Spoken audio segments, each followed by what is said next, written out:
I'd like to talk to you a little bit today in this video, which is the first of this sort that I have made, fittingly, about another video. I was watching a video the other day of a historian who was on a panel at the World Economic Forum. He was talking about inequality and taxation. His view was that taxation, progressive and properly implemented, is the way to reduce such inequality. Now, inequality, both of the possession of wealth and the rate of accumulation of new wealth, is growing across the developed world at the moment and has been for quite some time. Now, there is a pretty good reason for this, one specific one we can point to, and that is our economic system. Now, why do I say that? Why do I isolate that feature above all others in life as the reason that the wealth divide is increasing? Well, let me explain how it works. There is a very commonly bandied about phrase, the rich get richer. And statistics show they do. But why? Well, when you have wealth, you can afford to invest that wealth into things which are going to return you more wealth. When you have money and you invest it into shares, for example, those shares are likely, for the moment, to go up in value. What that means is that if at some later date you choose to sell them, you will have made money. But that's not all. While you possess those shares, you may also get dividends or other useful returns on your investment where you get money provided to you simply because you purchased those shares and currently hold them. Now, if you purchase something like a house and go into, real estate investment, then while you own the house, presuming that you've purchased it as an investment, you're likely able to lease it to somebody, and they will pay you rent to live there. You will also likely, depending on the country you live in, get significant tax benefits from having an investment property. This may sound counterintuitive. We'll get there.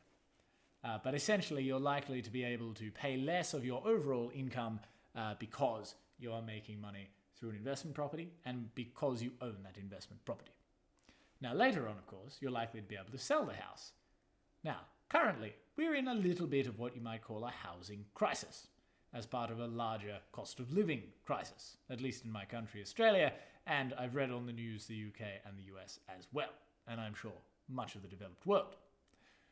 Now, if you're able to sell that house, most of the time, that house will have appreciated, gone up in value. So you'll make your money back and more, as well as receiving that tasty rent while you owned it. This sounds like an excellent way for you, a wealthy individual, to make more money off the fact that you have more money.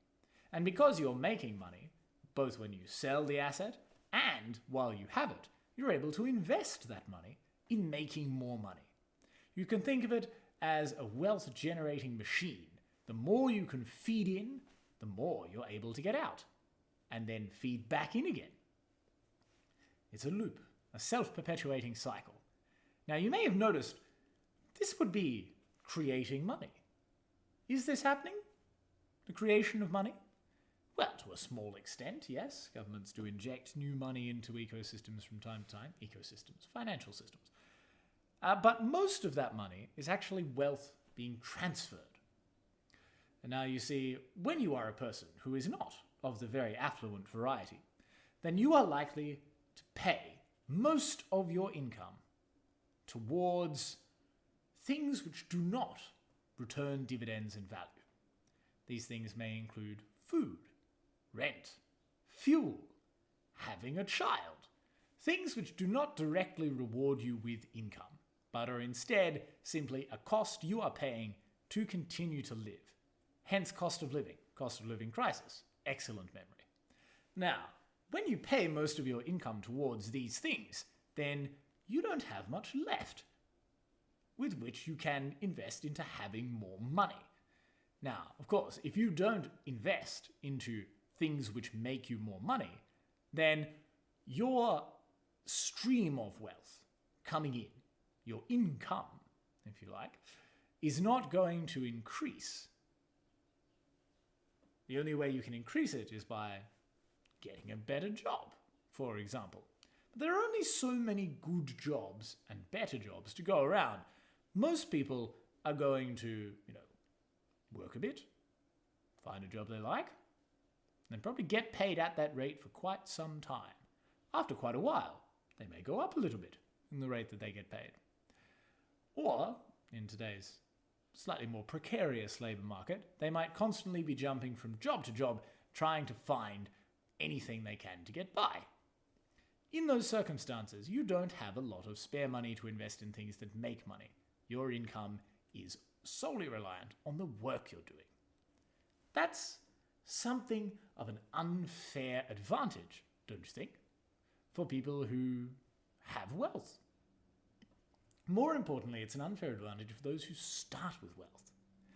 Now, I don't know about you, but when I was born, I had no control over who I was born to. I simply came into being, given birth to by a lovely woman, and conceived by a wonderful fellow. But had I been born into a family with immense wealth, had I been born into a family who had absolutely nothing and had to sell me on the street a couple of years later, both of these things would have been equally out of my control. However, the most important factor in determining your future prospects is what sort of family you're born into, how much wealth you're born into. This seems, to me at least, pretty rough. As a foundational point of society, we're saying that those who are going to get the best chance in life are those arbitrarily fortunate enough to be born to somebody with a decent bit of wealth. Just seems pretty unfair for those less well off, don't you think? Especially when, as I've just described, the path to achieving more wealth usually relies on you having wealth to begin with. Well, we come back to this taxation issue raised by a Dutch historian, Rutger being his name, at the World Economic Forum in Davos. He raised the idea of taxation as a solution to this inequality of wealth. Now, I could call it income inequality. That would be unhelpful. The reason for that is that the very wealthy don't earn an income as you or I would understand it. As I've described, for most, our income is pretty steady, reliant on the job that we work, and, occasionally we might receive an inheritance or something, which could be invested. If you are fortunate and sensible, you might invest a small portion of your wealth. But there are a fair chunk of people for whom the money they get, they kind of have to spend on living. And for those, the only way that they're going to be able to climb out of their current predicament is to be very, very lucky indeed. Now, if you are taxing people who have a lot of wealth quite heavily, and not only taxing income, as I've described and as we understand it, stuff you earn as a salary or from a job, but also capital gains, that is to say, money which you make from a return on investment, the gains in capital from capital, then you're going to be able to, as a state, as a government, take quite a chunk of the money of very wealthy individuals. Don't worry, they'll still be left with more wealth than anyone below them. We're not saying that we shouldn't reward people who go out and try and better themselves. No. I'm going to take a fair chunk of that money and then invest it in bettering the lives of everybody who lives within that state's borders. The job of a state, the job of a government, bettering the lives of its citizens where at all possible. Now, if we take that money and we invest it in, building council and social housing, nationalizing electricity production and providing cheaper electricity and more stable and renewable electricity for people. Improving public transport and state-owned rail networks that will be able to cut down on the amount of fuel people have to buy and shove in their cars. Perhaps even improving food security by setting out stringent environmental regulation and, agricultural policy. These are all things a state can do to make the proportion of wealth that a person has to spend on their basic needs lower. So that even without that person receiving any money directly in the form of benefits or any other government program which may provide cash to people, they're going to be able to afford more. By supporting people, you enable them to live better. Not only that, you don't have to support them directly, you can support them by reducing the amount they have to spend on stuff. Right. Taxation can be good. A couple of places where taxation has worked very well in the past. The US in the 50s. Most working class individuals, pretty good time to live. Institutional racism notwithstanding. Don't worry, fixing wealth inequality is not going to necessitate the return of US segregation. Britain before Thatcher. Pretty good place to live as a working class individual. As a side note, what started a lot of the building of council housing and helping out of the common man, which precipitated this improvement in the life of the working class? The First World War, and the government's desire to reward people who came back and had fought for their country and returned to a home that didn't have proper plumbing. So, taxation, it works. However, this historian's point was that at the conference, the vast majority of discussion from the wealthy was about something called philanthropy instead, as a means to close the wealth gap. Now, what is philanthropy? Well, philanthropy involves taking a portion of your money as a very wealthy individual and charitably donating it, or simply funneling it through your choice investments into causes you deem worthy, usually portrayed as bettering the less well-off. Sometimes it does, and sometimes it's embezzled or otherwise mismanaged.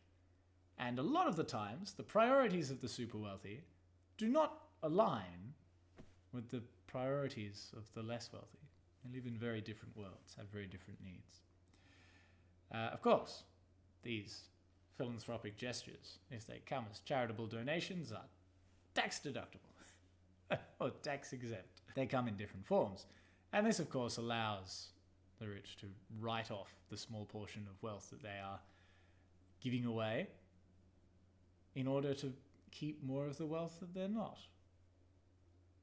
This sounds like a less effective system, and in practice, it absolutely is. Why are the rich talking about philanthropy rather than taxation? Well, they can keep a lot more of their money if they follow the philanthropy route rather than the taxation route. Taxation is also something which everybody has some experience with, even if it's having to put in a tax return to prove that you don't have to pay tax because you don't earn enough.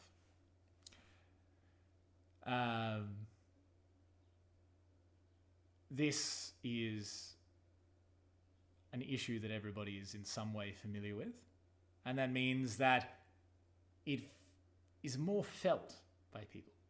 They feel it has affected them.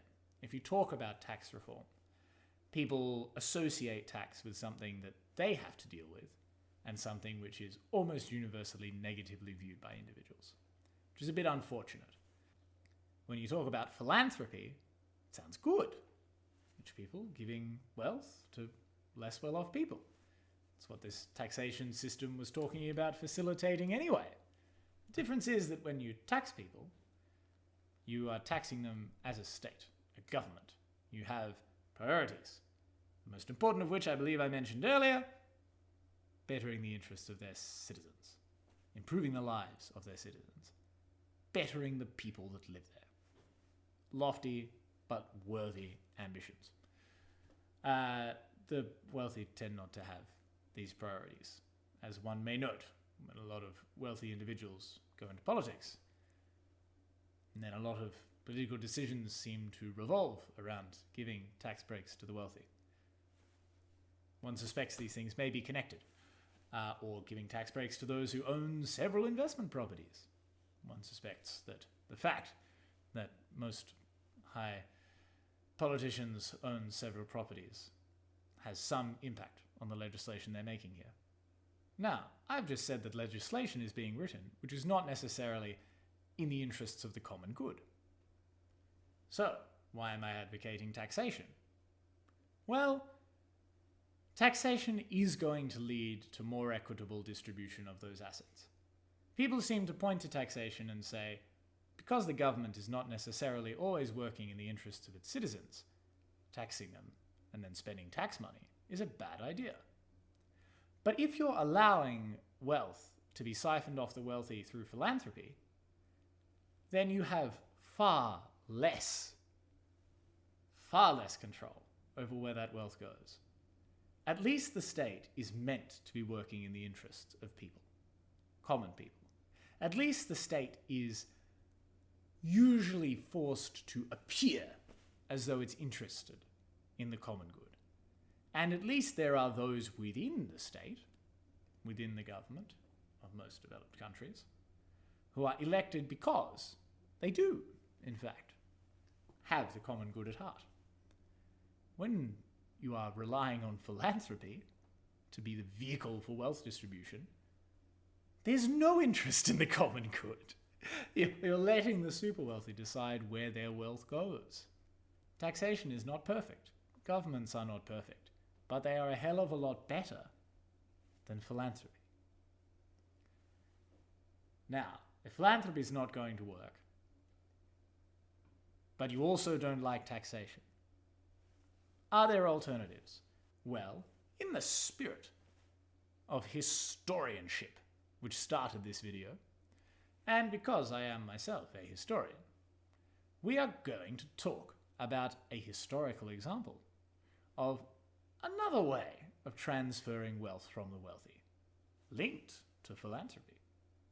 In fact, you can think of philanthropy as the modern evolution, perhaps, of this ancient practice. The difference? Well, this particular historical example was actually somewhat effective. I am talking, as the background may betray, about classical Rome.